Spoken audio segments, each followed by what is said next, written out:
Nós vamos dar continuidade ao que começamos na semana passada. Estamos falando sobre o ensino sobre a prática da oração na Epístola aos Hebreus. E esta é a segunda mensagem com esse tema. No último domingo nós examinamos nessa epístola Hebreus 2, de 10 a 18, capítulo 4, 14 a 16 e ainda o versículo 25, 7 e 25. Hoje nós queremos examinar Hebreus 10, 19 a 25,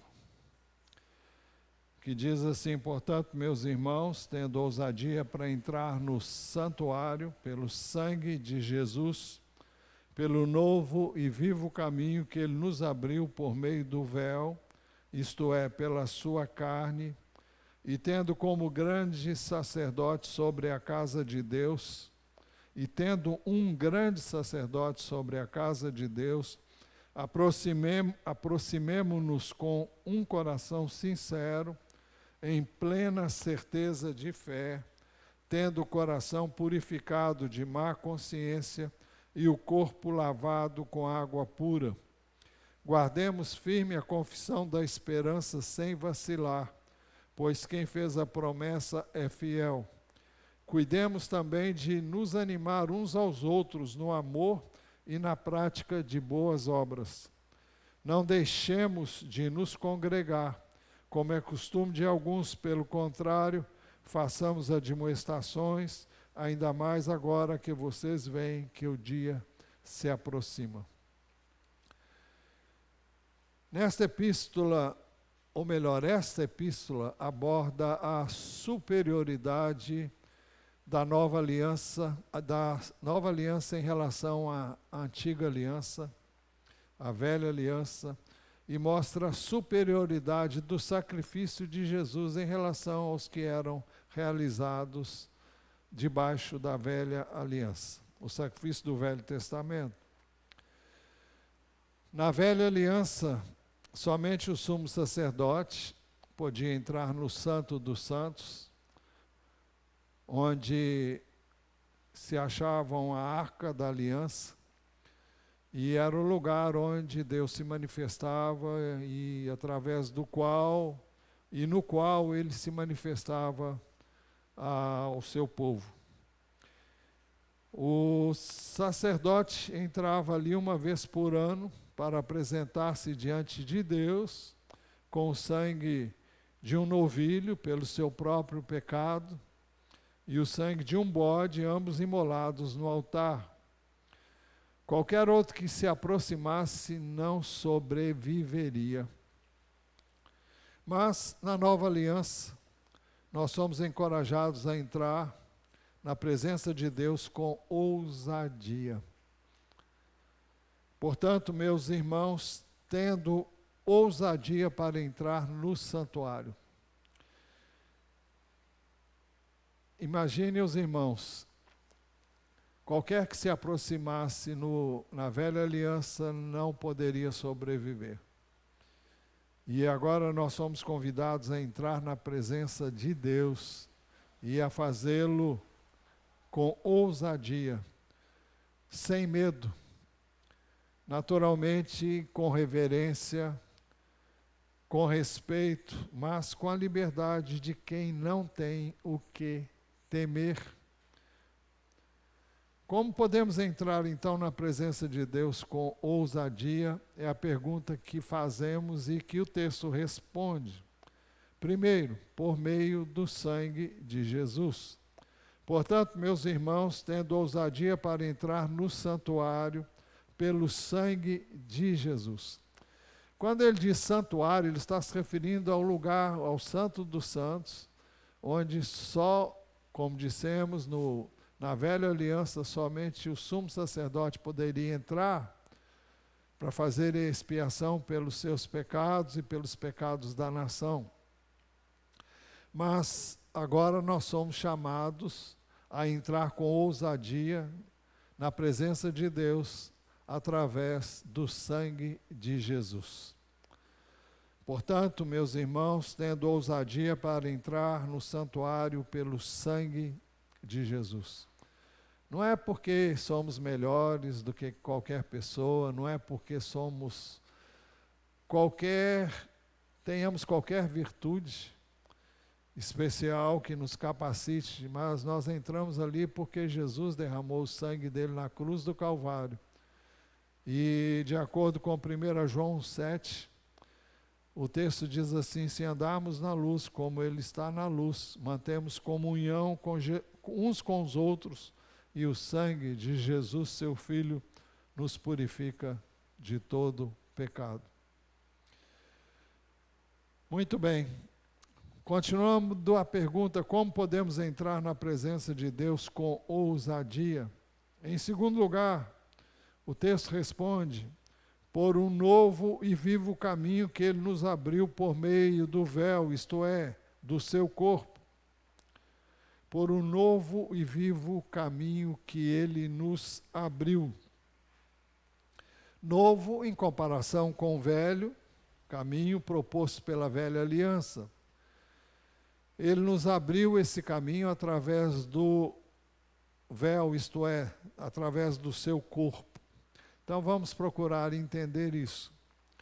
Hebreus 10, de 4 a 10, diz assim: porque é impossível que o sangue de touros e de bodes remova pecados. Não é que eles não removessem pecados. A figura que se tem em mente aqui é que não removia pecados definitivamente.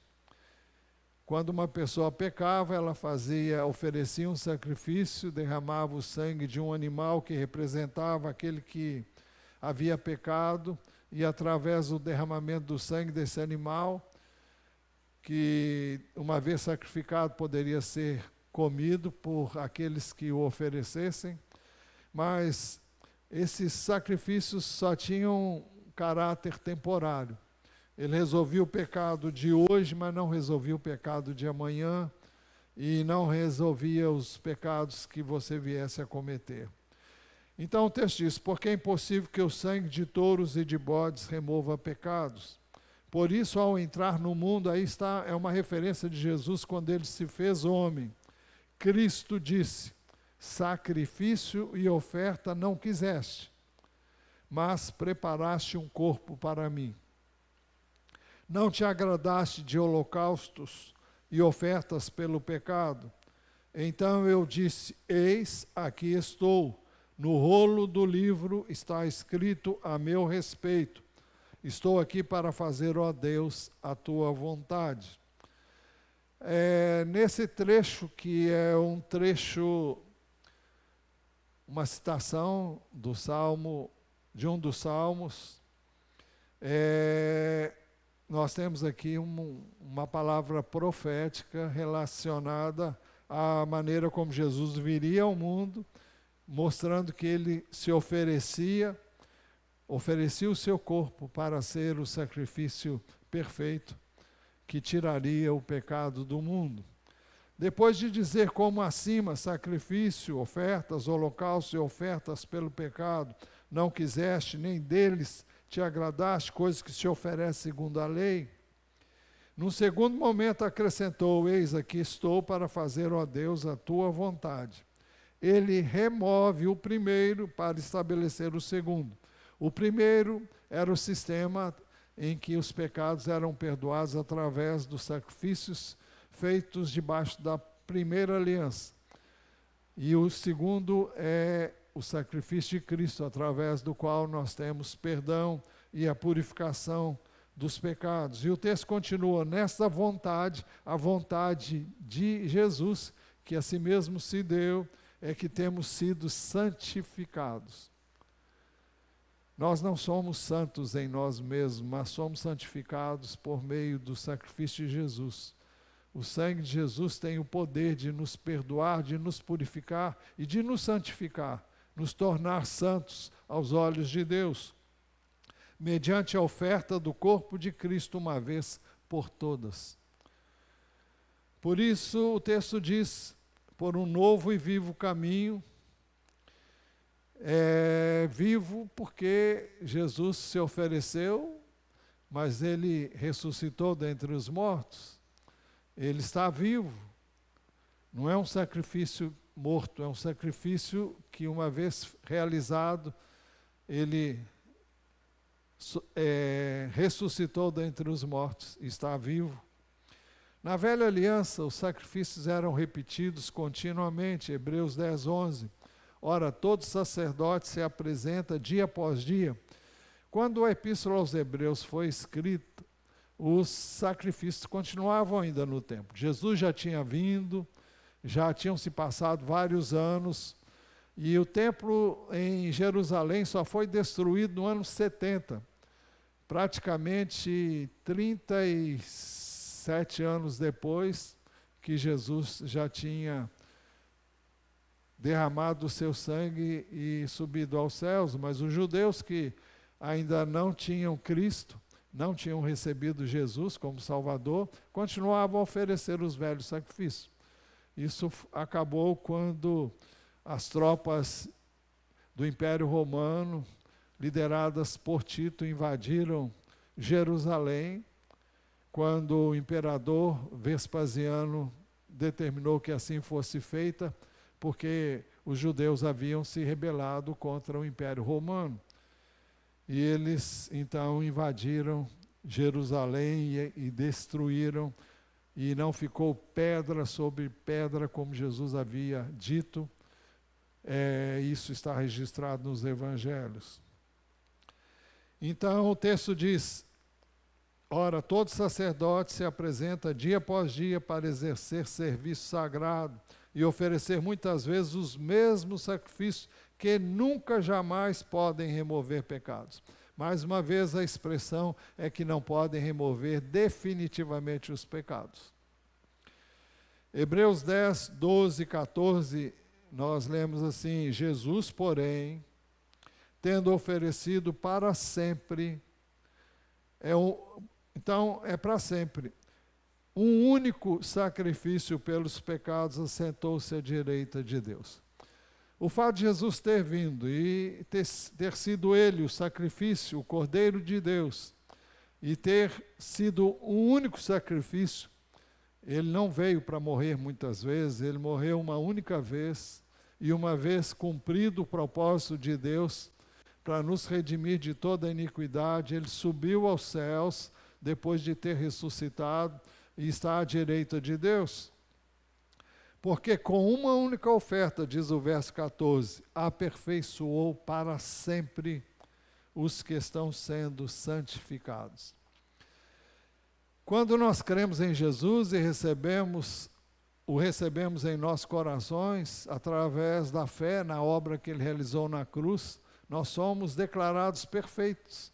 Por isso que o texto diz: porque com uma única oferta aperfeiçoou. Aperfeiçoou não significa que é um processo, mas fala de algo feito, consumado. Por isso que Jesus na cruz disse, quando ele expirou: está consumado. Está consumado. E ele disse que havia terminado a obra que Deus deu a ele para fazer. Então não há nada a acrescentar ao que Jesus veio fazer. Mas o texto diz que porque com uma única oferta aperfeiçoou para sempre os que estão sendo santificados. Embora perfeitos no nosso espírito, uma vez em Cristo, somos perfeitos no nosso espírito, mas nós, enquanto estivermos aqui, nós estamos em processo de santificação. Quanto mais conhecemos a Deus, quanto mais conhecemos da sua palavra, quanto mais ouvimos a vontade, conhecemos a vontade de Deus, mais somos separados. Este é o sentido da palavra santificar. Separados para uso de Deus, separados para Deus. Nós somos santificados para que Deus possa mover-se em nós, para que a vida do seu Filho possa se manifestar em nós.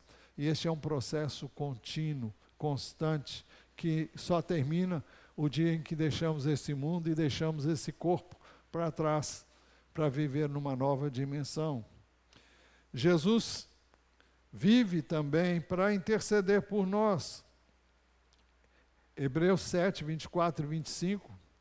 Jesus, no entanto, porque continua para sempre, tem o seu sacerdócio imutável.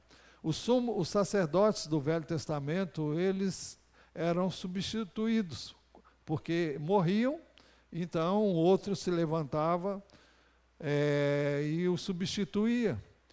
Mas aqui diz que Jesus, no entanto, porque continua para sempre, porque ele está vivo, ele tem o seu sacerdócio imutável.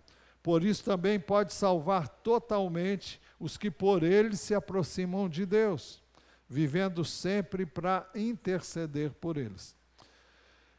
Jesus, através da sua morte, ele permitiu que todo aquele que se aproximasse de Deus com fé no que ele fez, pudesse então ter acesso a Deus e encontrasse em Jesus um intercessor, aquele que se colocou entre nós e Deus, para que nós pudéssemos ser aceitos por Deus através de Jesus e do que ele fez na cruz. O sacrifício de Jesus por nós tem validade contínua. Ele não caduca, ele não perde a validade como acontecia na velha aliança.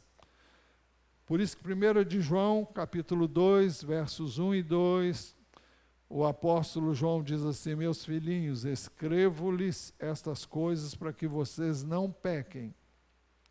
Mas se alguém pecar, temos advogado junto ao Pai, Jesus Cristo justo. Ele é a propiciação pelos nossos pecados. E não somente pelos nossos próprios, mas também pelos do mundo inteiro. Não significa que todo mundo está automaticamente salvo, mas significa que o sacrifício de Jesus é abrangente e pode alcançar todas as pessoas que queiram de Deus se aproximar por meio de Jesus. Não há outro meio de qualquer pessoa se chegar a Deus a não ser através de Jesus. E qualquer que o faça em qualquer lugar, o que ele fez tem validade para sempre. Por isso que o sacrifício dele não tem validade contínua. O texto diz: por um novo e vivo caminho que ele nos abriu por meio do véu, isto é, do seu corpo. Na velha aliança havia um véu que nos separava do Santo dos Santos. O corpo de Jesus, oferecido na cruz em nosso favor, representa o véu que nos separava do Santo dos Santos. Eu já disse aqui muitas vezes, e o templo em Jerusalém, ele não era talvez muito maior do que esse, e o templo em si, eu não sei dimensioná-lo agora, ele tinha 9 metros e mais ou menos uns 9 metros de comprimento, nós temos aqui 11, o terreno todo, é mais ou menos por aí mesmo. E ele era dividido em 3 partes, uma parte onde entravam os sacerdotes, aliás, a parte exterior, a parte onde entrava o sacerdote, e o Santo dos Santos, que era a última parte do templo, onde havia um véu que separava o santuário do Santo dos Santos. E ali só entrava o sumo sacerdote uma vez por ano, para fazer expiação por ele e por toda a nação. Mas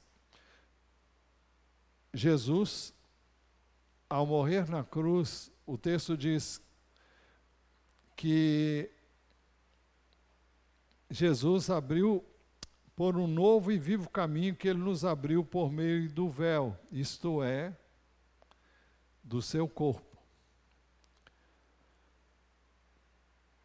Na velha aliança havia um véu que separava o santo dos santos do santuário. O corpo de Jesus oferecido na cruz em nosso favor representa o véu que nos separava do Santo dos Santos, rompido por meio da sua morte. Ao morrer na cruz, ao derramar o seu sangue, esse véu foi rompido. Exatamente quando Jesus expirou na cruz, o véu do santuário se rasgou de alto a baixo. Marcos 15, 37, 38 diz assim: mas Jesus, dando um forte grito, expirou, e o véu do santuário se rasgou em duas partes, de alto a baixo. O véu rasgou, nós cantamos, o véu rasgou, o caminho abriu, tudo consumado está. O véu rasgado representa a morte de Jesus na cruz por nós. Significa que eu agora, você, todos nós que cremos em Jesus, podemos nos aproximar de Deus sem medo, sem constrangimento, porque Jesus derramou o seu sangue e deu a sua vida por nós. Como podemos entrar na presença de Deus com ousadia? Em terceiro lugar, porque por meio de um grande sacerdote sobre a casa de Deus. O texto diz, tendo um grande sacerdote sobre a graça de Deus. Na velha aliança havia um sumo sacerdote. Na nova aliança, Jesus é o grande sacerdote sobre a casa de Deus, que somos nós, que somos o povo de Deus. Jesus é o grande sumo sacerdote perfeito para sempre. Hebreus 7, 26 e 28 diz assim, porque nos convinha que um sumo sacerdote como este, está se referindo a Jesus, santo, inculpável, sem mácula, separado dos pecadores e exaltado acima dos céus, que não tem necessidade, como os outros sacerdotes, de oferecer sacrifício todos os dias, primeiro, por seus próprios pecados, depois pelos do povo, porque fez isso uma vez por todas, quando a si mesmo ofereceu. Porque a lei constitui homens sujeitos a fraquezas, como sumos sacerdotes, mas a palavra do juramento, que foi posterior à lei, constituiu o Filho perfeito para sempre. Então, porque Jesus se destaca como superior a todos os que vieram antes dele e que eram figura do verdadeiro sumo sacerdote, que era ele mesmo. Então, eram homens sujeitos a fraquezas, mas Jesus foi constituído Filho de Deus e perfeito, como Filho de Deus foi constituído perfeito para sempre. Como podemos entrar na presença de Deus com ousadia? Em quarto lugar, aproximando-nos com um coração sincero. Aproximemo-nos com um coração sincero. Eu creio que esta é uma das chaves para eu e você termos as nossas orações respondidas. É muito preocupante a tendência que temos de acostumados, de afeitos às práticas que temos nos cultos e ao nos reunirmos, de tornarmos isso mera formalidade. Quando nós nos dirigimos a Deus, é preciso que nós tenhamos um coração sincero, que não peçamos as coisas por pedir, que não intercedamos por interceder. Então é necessário um coração sincero, é necessário querer querendo. Eu creio que este talvez seja o maior de todos os obstáculos que eu e você temos que enfrentar diariamente. É orar com sinceridade diante de Deus. Nós somos conclamados a buscar a Deus continuamente, orai sem cessar, diz a palavra de Deus. Nós somos concitados a orar continuamente, a vigiar e a orar, é o ensino de Jesus. Mas nós temos que ter o cuidado para não deixar isso entrar naquela formalidade, quando nós oramos e no final da oração você nem sabe por que você orou, porque aquilo não passou pelo seu coração. Eu creio que nós temos que orar com sinceridade. E quando é que nós oramos com sinceridade? Eu creio que é no momento que você realmente está necessitado daquilo que você vai pedir a Deus. E você realmente está sentindo na pele o que você está vivendo. Então você pode dizer a Deus que você quer realmente que Ele intervenha, que Ele interfira nessa situação.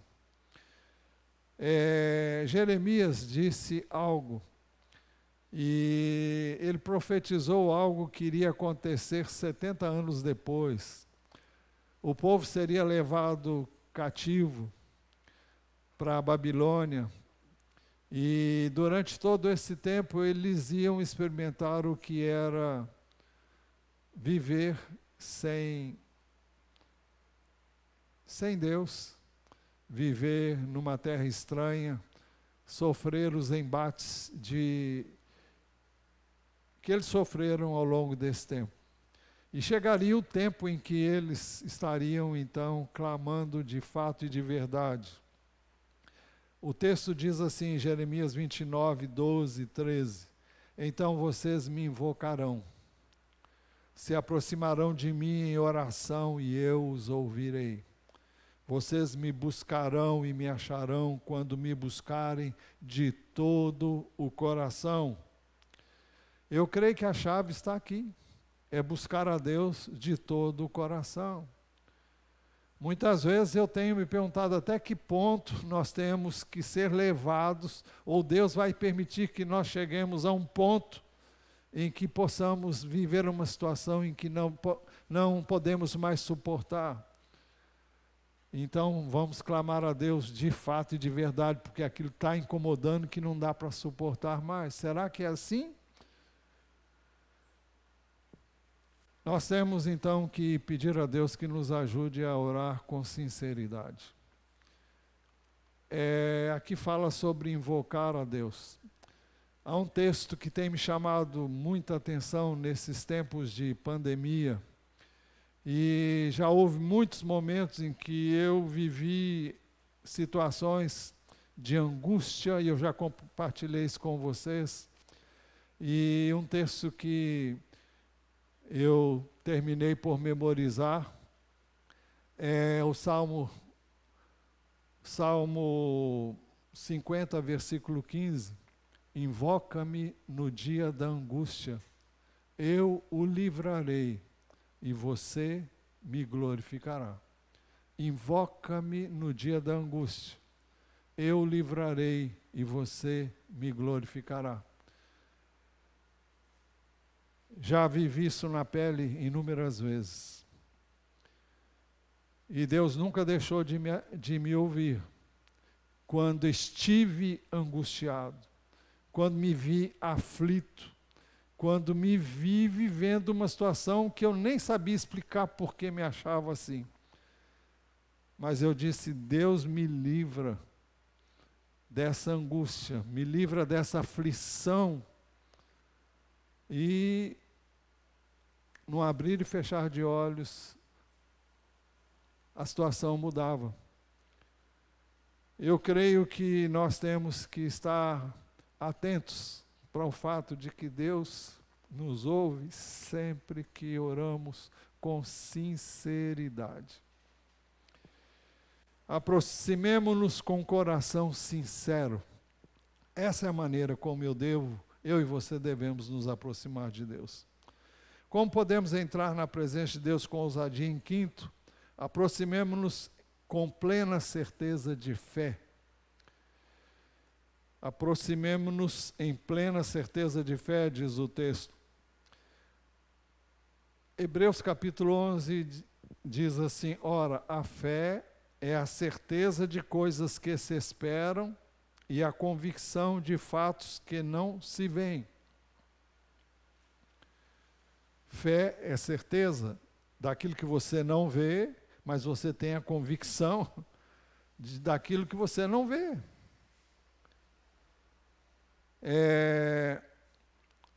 E também Hebreus 11:6 diz: de fato, sem fé é impossível agradar a Deus, porque é necessário que aquele que se aproxima de Deus creia que Ele existe e que recompensa os que o buscam. Você tem que crer que você realmente vai ter sua oração respondida, porque Deus prometeu. Então, nós temos que nos aproximar de Deus crendo que Ele vai nos ouvir. Não é orar por orar, é orar tendo certeza de que seremos ouvidos. Existem algumas condições para que a nossa oração seja ouvida também, além de ser com sinceridade. É preciso que nós oremos de acordo com a vontade dEle. A vontade dEle nós encontramos na palavra de Deus. Mas nós temos que ter convicção daquilo que pedimos. Temos que ter convicção de que Deus nos ouve e que seremos atendidos porque Ele tem interesse em nos ouvir.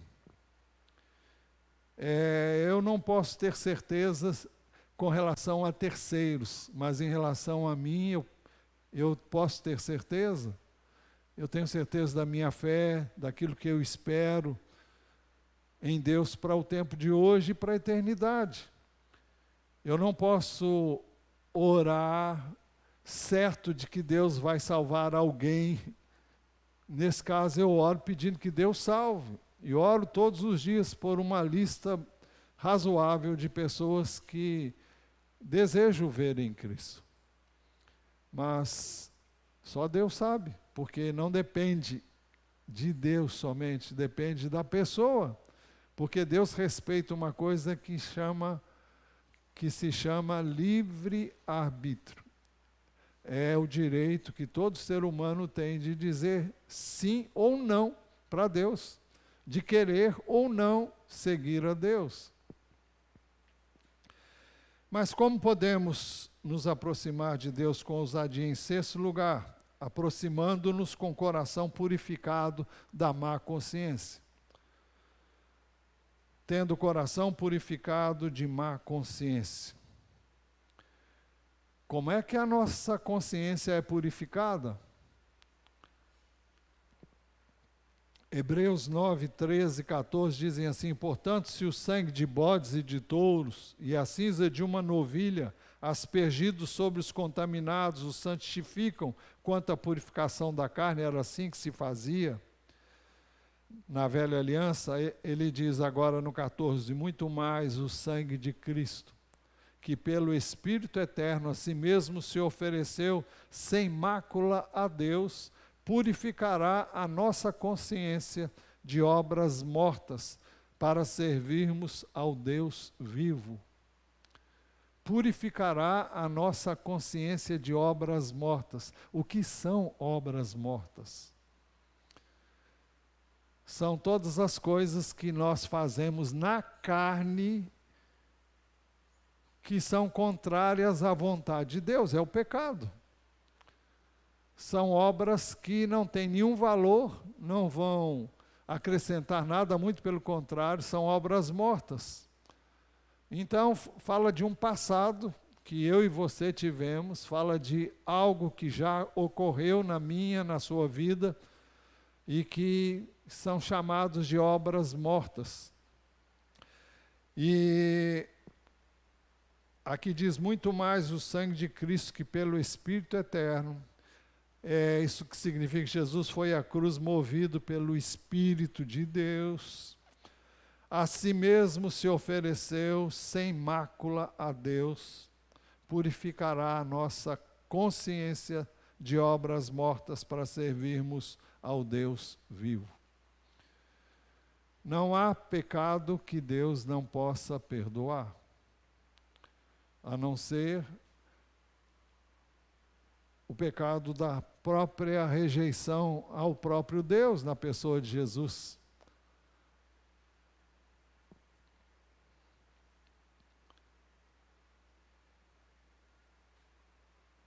Obras mortas, então, são os pecados cometidos contra os homens, contra os seres humanos e contra Deus. Mas como podemos entrar na presença de Deus com ousadia?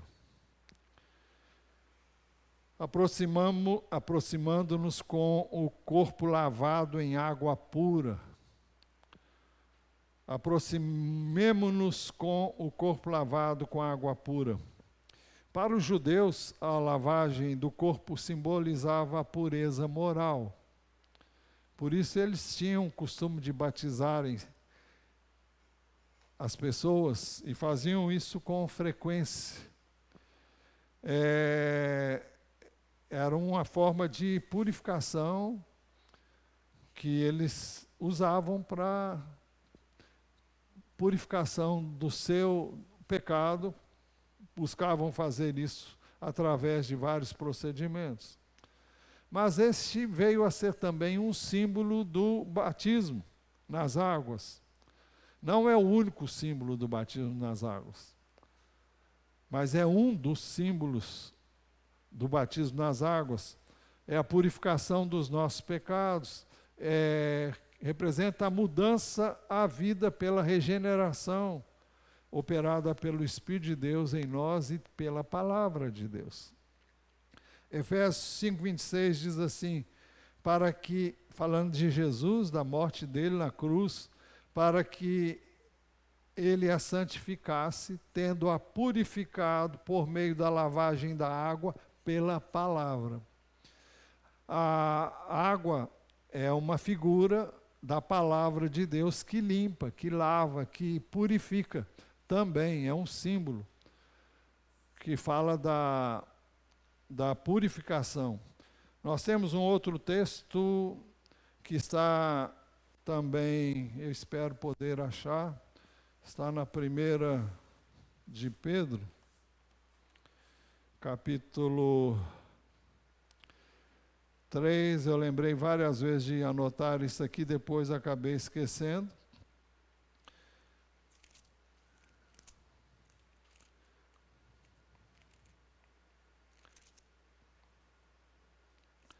Mas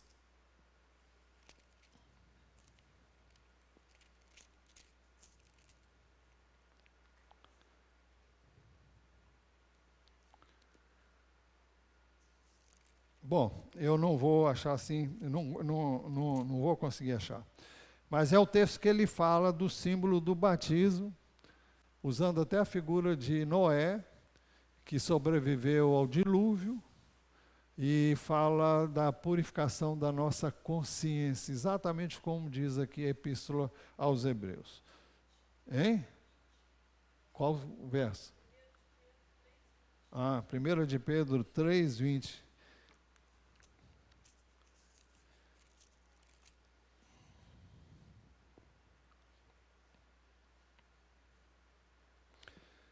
Pois bem, aqui diz assim,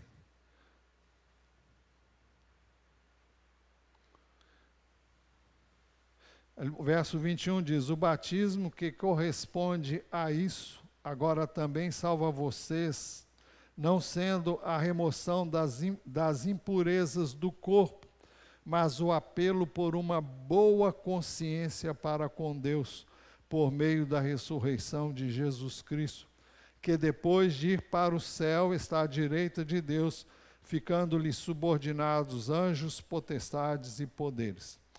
Aqui fala, mas o apelo de uma boa consciência para com Deus. Então, fala de uma limpeza, que a água, que através do batismo é uma figura dessa limpeza que houve dentro de nós, limpeza da nossa consciência. Por isso que o texto fala assim. Mas, na nova aliança, nós somos encorajados a guardar firme a confissão da esperança sem vacilar, porque quem fez a promessa é fiel. Guardemos firme a confissão da esperança sem vacilar, pois quem fez a promessa é fiel. Que esperança é essa? Só há uma esperança no Novo Testamento, e a esperança é o retorno de Cristo e o cumprimento de todas as suas promessas. Nós vivemos hoje aqui na expectativa do retorno dele, quando se cumprirão todas as promessas dele. Trata-se da esperança do cumprimento das promessas feitas. Hebreus 10, 35 a 39, também diz assim: portanto, não percam a confiança de vocês, porque ela tem grande recompensa. Vocês precisam perseverar, para que, havendo feito a vontade de Deus, alcancem a promessa. Que promessa? Ele vai dizer agora: porque ainda dentro de pouco tempo aquele que vem virá, e não irá demorar. Mas o meu justo viverá pela fé, e se retroceder, dele a minha alma não se agradará. Nós, porém, não somos dos que retrocedem para a perdição, mas somos da fé para a preservação da alma. Convém dizer que o autor da epístola aos Hebreus, ele usa a alma como sinônimo, a palavra sinônima para o espírito humano, enquanto que o apóstolo Paulo usa a expressão espírito, alma e corpo, ele usa o corpo e alma, só para efeito de explicação. Mas o texto fala que, portanto, não percam a confiança, porque ela tem grande recompensa. Vocês precisam perseverar para que, havendo feito a vontade de Deus, alcancem a promessa, porque ainda dentro de pouco tempo aquele que vem virá e não irá demorar. Quando é que Jesus vem? Eu não sei. E eu não creio que haja ninguém que saiba. Pode demorar? Ele diz que não. O fato é que eu e você temos que crer nessa promessa. A Bíblia diz que 1000 anos é como um dia, e um dia como 1000 anos. Eu tenho pensado seriamente no o que é eternidade. Eu tenho pensado se quando eu e você fecharmos os olhos aqui, eu tenho entendido que nós vamos entrar numa dimensão que não é essa nossa aqui. Nós estaremos numa dimensão totalmente diferente, onde tudo já terá acontecido, onde todas as coisas já terão... Isso é coisa do Paulo, viu? Eu não tenho nenhum texto que diz isso. Mas, porque o que é que nós entendemos de eternidade?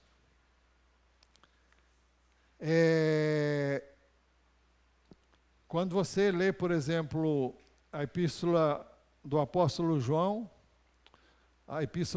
o evangelho de João, ele diz: no princípio era o verbo, e o verbo estava com Deus, e o verbo era Deus. Ele estava no princípio com Deus. Todas as coisas foram feitas por intermédio dele, e sem ele nada do que foi feito se fez. Nele estava a vida, e a vida era a luz dos homens. Ele fala de um tempo que eu e você não podemos nem imaginar. Antes de tudo acontecer, quando não havia nada, Jesus já existia, já estava com o Pai. A Bíblia fala do Cordeiro de Deus que foi morto antes da criação do mundo. Como? É Deus vivendo e vendo todas as coisas, mesmo muito antes delas acontecerem. Então, eu e você temos que perseverar crendo. Eu sei que vai acontecer. E nós temos visto nos nossos dias sinais espantosos de coisas que a Bíblia prevê como sinais da sua vinda. E eles, como nós cantamos, tem um hino do cantor cristão que diz assim: os sinais da sua vinda, mas se mostram cada vez, vencendo vem Jesus. Então, eles estão aumentando cada dia e cada vez mais. Não é? Na nova aliança, somos encorajados a ter consideração uns com os outros, no amor e na prática de boas obras. Cuidemos também de nos animar uns aos outros, no amor e na prática das boas obras. Está muito dentro daquilo, ainda que não tenha pensado nisso quando preparei a mensagem, daquilo que foi dito hoje, a importância da igreja, a importância de estarmos uns com os outros, estarmos vivenciando experiências juntos. Infelizmente, nós estamos muito limitados nesse tempo de pandemia, temos nos esforçado ao máximo para buscarmos estar juntos, pelo menos entre as famílias, e aqui os que podem vir agora. Houve um tempo que nem estávamos nos reunindo aqui, mas a igreja é o lugar onde nós vamos encontrar incentivo, vamos encontrar encorajamento, vamos encontrar oração, vamos encontrar intercessão, vamos entender o que um e o outro está vivendo. E aí a importância também dos encontros de oração. O texto diz, na 1 de João, capítulo 1, versos 5 e 7. A mensagem que dele ouvimos e anunciamos a vocês é esta: Deus é luz e não há nele treva nenhuma. Se dissermos que mantemos comunhão com ele e andarmos nas trevas, mentimos e não praticamos a verdade. Se andarmos na luz, como ele está na luz, o que vai acontecer? Mantemos comunhão uns com os outros. É fácil viver uns com os outros? Não. Mas aí entra um elemento importantíssimo. E o sangue de Jesus, seu Filho, nos purifica de todo pecado. Quanto mais próximo você estiver das pessoas, maiores podem ser os embates. Mas nós estamos aí para perdoar, estamos aí para pedir perdão, estamos aí para buscarmos entender o que o outro pensa, o que o outro acha. Então nós não devemos fugir a esse tipo de relacionamento, onde temos diferenças em vários aspectos, mas temos a mesma fé, temos o mesmo Deus, temos o mesmo Senhor, o mesmo Salvador, o mesmo Redentor. Nós devemos nos estimular ao amor, texto que citamos hoje de manhã também, João 13, 34 e 35. Jesus disse: eu lhes dou um novo mandamento, que vocês amem uns aos outros, assim como eu os amei, que também vocês amem uns aos outros. Nisto todos conhecerão que vocês são meus discípulos, se tiverem amor uns aos outros. É por isso que o texto diz que nós cuidemos de nos animar uns aos outros no amor e na prática das boas obras. É por isso também que Efésios 2, 8 e 9 dizem assim: porque pela graça vocês são salvos, mediante a fé. Isso não vem de vocês, é dom de Deus, não de obras para que ninguém se glorie. Mas diz depois: pois somos feitura dele, ou seja, feitura de Deus, criados em Cristo Jesus para boas obras, as quais Deus de antemão preparou para que andássemos nelas. Não se trata de fazer as boas obras para ser aceitável diante de Deus, mas porque somos aceitos por Deus, recriados em Cristo Jesus, nós podemos então praticar boas obras nele, por meio dele e através dele. Por isso que a glória será sempre dele. E na nova aliança somos encorajados a não deixar de reunir-nos como igreja, como alguns costumam fazer. Vimos isso hoje de manhã aqui também. Não deixemos de nos congregar, como é costume de alguns, pelo contrário, façamos admoestações, ainda mais agora que vocês veem que o dia se aproxima. Que dia é esse? É o dia do retorno de Jesus. Então, nós não devemos deixar de nos congregar. Hoje de manhã falamos sobre muitos que acham: eu posso viver sem estar na igreja. Não é esse o plano de Deus para nós. Citamos hoje um texto que eu quero citar mais uma vez, que eu acho de uma grandiosidade enorme. Efésios capítulo 1, versículos 22 e 23, que diz que Deus sujeitou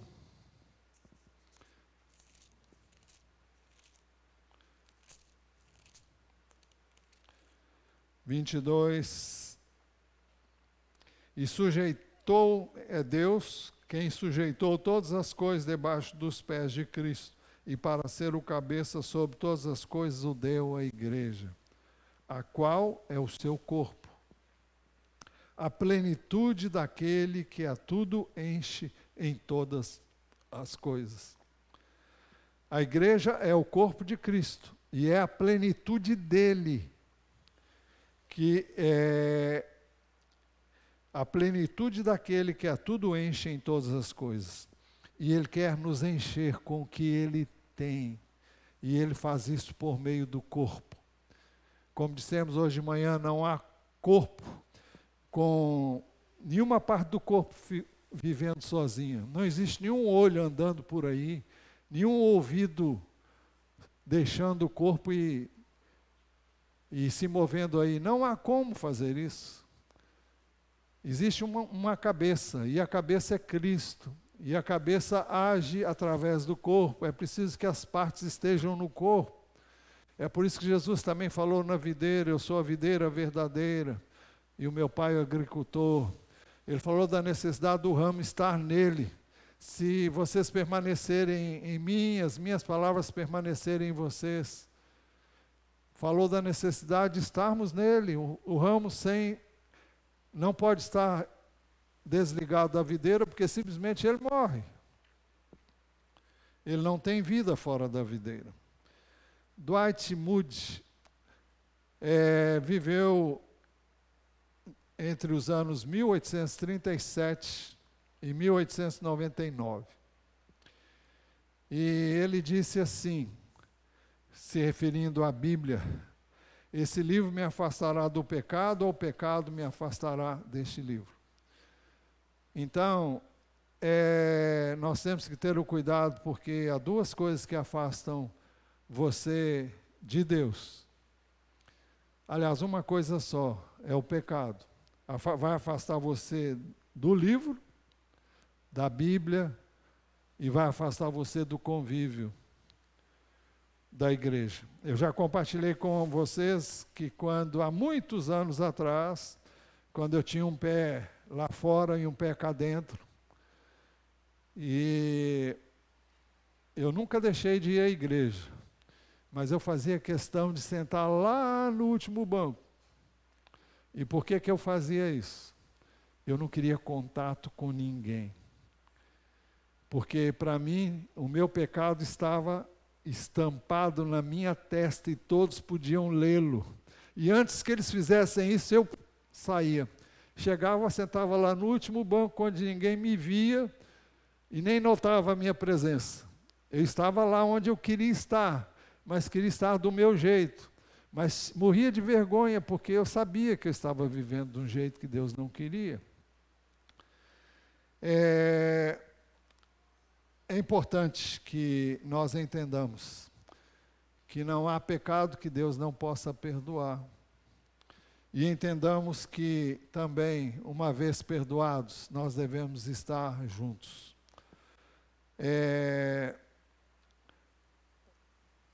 Naquele folheto, As 4 Leis Espirituais, diz lá no final do folheto, que a brasa no braseiro mantém acesa, a brasa se mantém acesa no braseiro por longo tempo. Tirada do braseiro, o que acontece com ela? Ela se apaga logo. Deus planejou a igreja para estarmos juntos, para estarmos nele, vinculados uns com os outros. Não podemos estar em Cristo se não estivermos vinculados a Ele e a uns aos outros. Então nós devemos encorajar uns aos outros para não nos deixarmos de reunir. Não deixemos de nos congregar, como é costume de alguns, pelo contrário, façamos admoestações, ainda mais agora que vocês veem que o dia se aproxima. A igreja é um lugar de encorajamento. Você se reúne com a igreja para ser edificado. Se você não vem, você é influenciado por outras pessoas, outras ideias, outros conceitos e outros propósitos. Há uma razão para isso. O dia do retorno de Jesus está se aproximando. Ele diz, ainda mais agora que vocês veem que o dia se aproxima. Se isso era verdadeiro quando a epístola foi escrita, imagine hoje. Romanos 13, 11, o apóstolo Paulo diz assim, e digo isto a vocês que conhecem o tempo, já é hora de despertarem do sono, porque a nossa salvação está agora mais perto do que quando no princípio cremos. Ele não está falando da salvação do Espírito. Essa já se consumou quando nós cremos em Jesus, mas ele está falando da salvação do corpo. Quando nós receberemos um corpo glorioso. Eu disse e repito, nós vivemos nesta esperança. Concluindo então, na nova aliança, somos encorajados a entrar na presença de Deus com ousadia. Portanto, meus irmãos, versículo 19, tendo ousadia para entrar no santuário pelo sangue de Jesus, pelo novo e vivo caminho que ele nos abriu por meio do véu, isto é, pela sua carne, e tendo um grande sacerdote sobre a casa de Deus, aproximemo-nos com um coração sincero, em plena certeza de fé, tendo o coração purificado de má consciência e o corpo lavado com água pura. Guardemos firme a confissão da esperança sem vacilar, pois quem fez a promessa é fiel. Cuidemos também de nos animar uns aos outros, no amor e na prática de boas obras. Não deixemos de nos congregar como é costume de alguns, pelo contrário, façamos admoestações, ou seja, encorajemos uns aos outros, ainda mais agora que vocês veem que o dia se aproxima. Feche os seus olhos, fale com Deus o que Ele tem falado com você.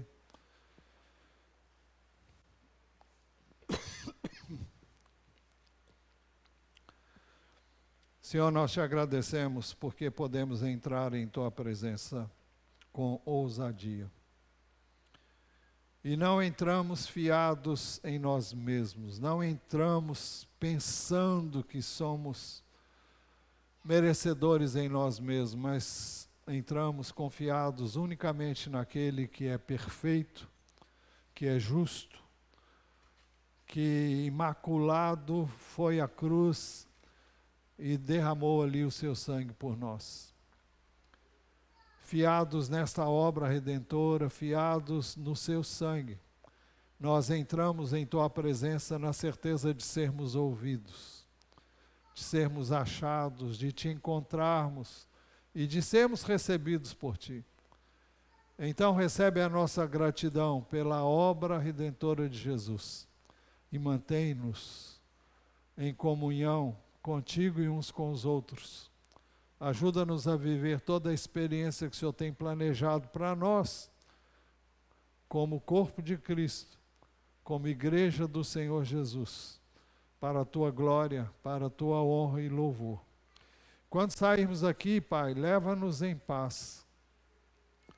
Leva-nos seguros, cercados pelos Teus anjos, livres do mal. Pedimos que o Senhor nos guarde continuamente, guardando também as nossas mentes, levando-as cativas à Tua palavra e à Tua vontade, para que andemos de acordo com ela e para a Tua glória e honra. Nós oramos com gratidão no nome de Jesus. E agora, que a graça de nosso Senhor Jesus Cristo, o amor de Deus, o Pai, a comunhão e as consolações do Santo Espírito de Deus sejam sobre todos nós agora e para todos sempre. Amém. Vamos em pé.